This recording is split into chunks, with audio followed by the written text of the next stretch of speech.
स्वागत आहे तुमचं आपल्या यूट्यूब चॅनलमध्ये। तर मित्रांनो, PM किसान महासन्मान निधी योजनेचा 19वा हप्ता तारीख आणि वेळ जाईल सविस्तर माहिती या व्हिडिओच्या माध्यमातून आपण जाणून घेणार आहोत।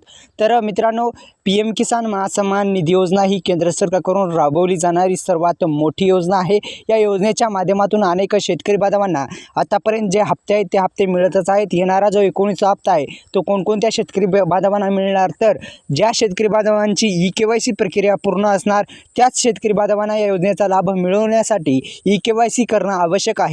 तर PM किसान योजनेचा लाभ घेण्यासाठी शेतकऱ्यांना EKYC प्रक्रिया पूर्ण करणे अत्यंत महत्त्वाचे आहे। EKYC शिवाय हप्त्याचा लाभ मिळू शकत नाही। EKYC प्रक्रियेसाठी शेतकरी PM किसान योजनेच्या वेबसाईटला भेट देऊन आवश्यक माहिती भरून EKYC करू शकतात। EKYC करणे खूप सोपे आहे।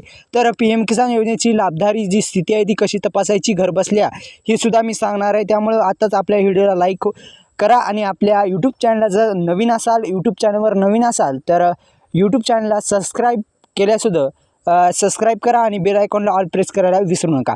तर हप्त्याची जी स्थिती आहे ती कशा पद्धतीने तपासायची ही सुद्धा मी सांगणार आहे। तर एकंदरीत मित्रांनो, आपण EKYC प्रक्रिया पूर्ण केल्याच्या नंतर येणारा जो तिन्ही प्रॉब्लेमपैकी जर एकही प्रॉब्लेम असेल तर हप्ते स्टॉप होत असतात। कारण की जे लँड सेटिंग डेटाचा जो प्रॉब्लेम आहे तो पण आल्याच्या कारणामुळे अनेक शेतकरी बांधवांचे जे हप्ते आहेत ते हप्ते स्टॉप झालेले आहेत। तर मित्रांनो, तिन्हीपैकी एक जरी प्रॉब्लेम असेल तर दुरुस्त करून घ्या। लँड सेटिंग डेटाचा प्रॉब्लेम अनेक शेतकरी बांधवांना येतो, तो पण दुरुस्त करून घ्या आणि येणारा 19वा हप्त्याचा लाभ तुम्ही मिळवू शकता।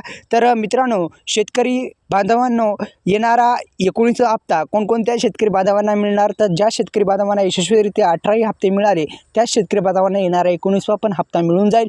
तर मित्रांनो, शेतकरी घर बसल्या कशा पद्धतीने मोबाईलवरून आपल्या हप्त्याची स्थिती तुम्ही तपासू शकता। तर एकंदरीत मित्रांनो, तुम्ही PM किसान योजनेच्या अधिकृत वेबसाईटला भेट दिल्याच्यानंतर तुम्ही एक काम करू शकता। तिथे जे नो युअर स्टेटसवर क्लिक केल्याच्यानंतर तुम्ही योग्यरित्या जे हप्त्याचं स्टेटस आहे ते स्टेटस तुम्ही पाहू शकता। धन्यवाद।